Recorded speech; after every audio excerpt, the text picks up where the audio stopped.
Hello, my name is Jake from Firestone Games. I'm here today with the Tabletop Spotlight. We're going to be unboxing Overdrive from Mantic Games. I'm here with my colleague Paul. Hello. So yeah, we're going to be looking at this brand new game which hasn't actually been released yet. Oh, exciting times. So we have Overdrive from Mantic Games, the turbocharged arena sports game. That's it. And a big thank you to Mantic for getting a copy of this to us early so we can have a look at it, have a read of it, learn to play it before it goes on general release. So, let's say, miniatures game, board game? Yeah, it's a bit of a hybrid between both. I'd say it's more of a board game with miniatures. It's definitely not a skirmish game or a tabletop war game or anything like that. As you can see from the color spectrum they've chosen, the art style, everything, this is designed to be fun. I mean, look at this dude, this is shark dude. More of your kind of neon, tron-y sort of. Yeah, definitely it has all those references in it. This guy's actually a turtle that can teleport around the arena, jump in that fight, can turtle up. It's pretty good. Yeah, I mean, he's not a Pokemon, but he's not a million miles away. Somewhere between Blastoise and Bowser, I think, isn't it? Bowseroid or Blast. No, yeah. So, yeah.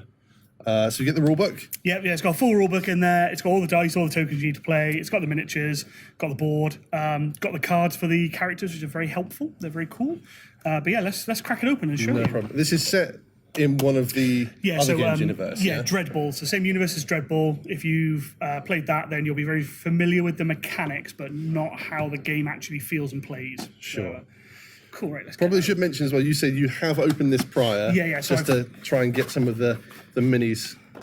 Yeah, so this is a quasi unboxing because we're taking it out of the box. But yeah, I have already opened her up and other way up. Yes, and got the minis ready because I've done a couple of learn to play games. So yeah, comes out of the box. Box is lovely. Box is no longer required. There's your board. Oh, okay. So let's have a look.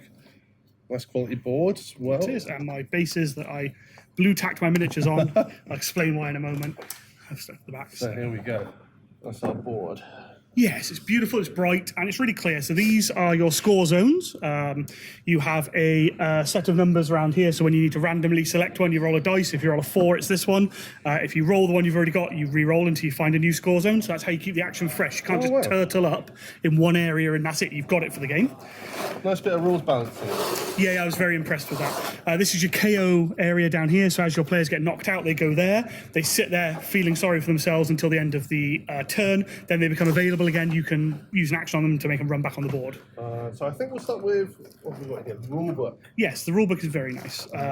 Very well presented. They've got a lovely summary card on the back page of the rulebook, which I'm sure you can probably photocopy, or they'll release as like a promo separately, things like that. But full colour, soft back, and it's not a mini rulebook with most of the rules. It's a full rulebook. Yeah. Everything's in there. So this is the sort of thing that we'll actually probably release separately as well. For possibly so, yeah. If this is very successful, I could see them popping the rulebook out separately. So people who want to play with friends but don't necessarily want to buy the core set can still do so. So are these all of our... These are all the characters that are in the core set. Sure. So yeah, you've got the jellyfish dude and the squid head, as I call them. But, the spawn. The spawn I should probably learn the name of, but this guy here, Cinder Cloglub, he's squid head. That's right, he's jellyfish. Sinister? Yeah, let's go with that. Yeah, he is sinister.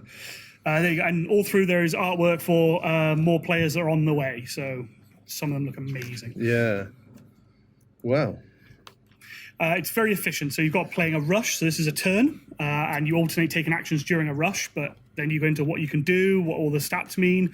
They've got good examples throughout. We won't get into too much depth, so we are actually doing a full tabletop spotlight on this one. Yes, that's it. Yeah, that is to come. So check that out. Go for the cards next. Oh, okay, cool. So big cards. We like big cards. We do, yes. Like most things like that. It's always... You've got plenty of information on there. Don't squash it. So, yeah, picture your mini, your stats. So you've got your how far you can move, your stats when you do strength-based actions like punching somebody else, things like that, and you go all along here. You might notice the health points. So some people have already referenced this with previews have gone out. The health points seem quite low. That's because when your players are knocked out, they can come back. Sure. That's the most important bit. It looks quite low. This down one's actually but not really out tough. Sort of thing. That's it. Yeah, it's not dead and out for the rest of the game. So yeah, all abilities over here. So this guy's really good at resisting damage, and then for certain types of missions, so capture the flag. Turns out this guy's really good at holding on to a flag, what would be in a giant iron golem. And then that's the overdrive ability on the back. Every player has an overdrive ability. As a player of the game, you can use one overdrive ability per round Sure. on one of your players. So, Oh, okay, awesome. and they're all super abilities. They're all very different. Some are very aggressive, other ones are very tactical. Caradon, Utility. there's Every your shark boy. dude, he's amazing. Everybody I've shown this to has said the same thing of, that shark is amazing. Yes, it is. And he's really flavorful. He likes going beating up stuff that's already taking damage. There's the turtle I was on about. So Yeah, Dozer, they teleport him. I feel like Dozer's going to be my guy. He's really cool. Awesome. So, Yep, again, full colour, really nicely produced, good quality cards. of course, we've got the tokens. Bag of tokens, so Too yeah. much into that as well. It's tokens. If you played any of these games, it's tokens. That's it, yeah, they're nice and clear. So these are damage tokens, as you can see on camera, 1 damage, 2 damage, etc. Sure. And yeah, it's very good. You've got special tokens in there for different game modes as well. So one of them is pass the bomb, where somebody starts with a bomb, and at the end of the round, whoever's got it is going to detonate. So you're punching each other to force them to take the bomb away from you. Cool, so you literally punch somebody, roll your dice, bomb's your problem now, see ya. And you run off. 60s Batman mode. Yeah, it's really cool. Big chunky dice. Yeah, I love Big the dice. chunky And dice. colour coded, so they match the colours of the board, as you may notice, home and away. So you have home games and away games, and there's different Nothing rules to do left with to that. say other than Right, the minis. So minis, I so- apologise for the blue tack. I have blue tacked them onto the clear bases just to get the learning games done before I get them painted. But this guy, my favourite dude, the shark dude, he's one piece. So when you open this game, no. yeah, that's it. Yeah, you open the baggie and the 4 of the miniatures are one piece. They're ready to go. So this guy just needs gluing on the base and you play with him. If you want to paint him, great. But if you want to just get playing, you can glue him down and start playing with him straight away. The detail, superb. Yeah, absolutely. Shark eyes, his teeth. That looks like it's going to be really quite fun to paint as well. Lots of sharp edges for some nice dry brushing and edge highlighting. Or if you want to go with an airbrush, there's loads to do. And if you're just a novice, then it's a shark in a set of power armor or powered armor, if GW have now copyrighted that. You paint it any way you wanted to. Big mechanical spider. Big spider, guys, see if we can get the focus right there. Again, one piece. That's incredible. Yeah, it just comes out the box like that.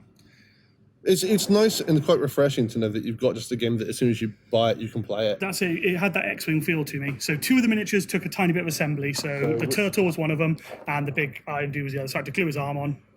So Here you go. glue his arm on. That's it, yep. So, I literally clipped off a bit of flashing for where it was attached to the mold. sure. Or the sprue, and then glued it with super glue. And as I said in the other video, we've just finished filming, which will come out very shortly. 10 minutes, and we were playing. Yeah.